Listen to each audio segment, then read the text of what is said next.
நேயர் அனைவருக்கும் இனிய காலை வணக்கம். என் பெயர் எம் இளங்கோ ஜோதிடர். ஹரி ஓம். நன்றாக குருவாழ்க, குருவே துணை. பாலுலகில் மாந்தர் பரவு ஜனன பலனை கூர்மையுடன் நான் அறிந்து கூறுவேன். சீர் மேவும் செல்வ கணபதியே, சீர்காழி மால் மருகா, கல்விக்கு விநாயகரை காப்பு. 12 ராசிகளுக்கு உண்டான நற்பலன்களை பார்ப்போம். குரோதி வருடம் ஆடி மாதம் 22ஆம் நாள் 7/8/2024 புதன்கிழமை.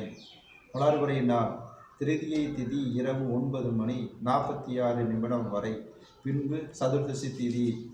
பூர நட்சத்திரம் இரவு 8:58 வரை, பின்பு உத்திர நட்சத்திரம். நல்ல நேரம் காலை 9:15 முதல் 10:15 வரை, மாலை 4:45 முதல் 5:45 வரை. மேசராசி நேயர்களுக்கு நம்பிக்கையால் ஏமாற்றம் ஏற்படும். முருகன் வழிபாடு செய்வது நல்லது. ரிஷபராசினியர்களுக்கு நற்செயல்களால் வெற்றி பெறும். பெருமாள் வழிபாடு செய்வது நல்லது. மிதுனராசினியர்களுக்கு நினைத்த காரியம் தடையினால் கவலை ஏற்படும். சிவன் வழிபாடு செய்வது நல்லது. கடகராசினியர்களுக்கு பண வரவை விட செலவு அதிகமாகவும் ஏற்படும். குலதெய்வ வழிபாடு செய்து நல்லது. சிம்மராசினியர்களுக்கு உறவினர்களால் ஆதரவு கிடைக்கும். விநாயகர் வழிபாடு செய்துள்ளது.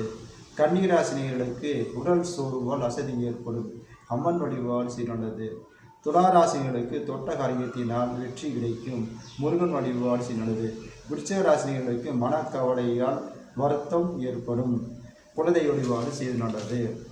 தனுசு ராசினியர்களுக்கு நன்மையான காரியங்கள் செய்வதனால் பாராட்டு கிடைக்கும். விநாயகர் வழிபாடு செய்துள்ளது. மகர ராசினியர்களுக்கு பொறுமையுடன் இருந்தால் அமைதி கிடைக்கும். அம்மன் வழிபாடு செய்துள்ளது. கும்பராசினியர்களுக்கு விரயத்தால் செலவு ஏற்படும். லட்சுமி வழிபாடு செய்துள்ளது.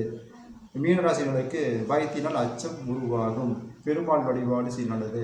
12 ராசி நற்பலன்களை பார்த்தோம். எனது வீடியோ எப்படி லைக் பண்ணி ஷேர் பண்ணுங்கள், சப்ஸ்கிரைப் பண்ணுங்கள்.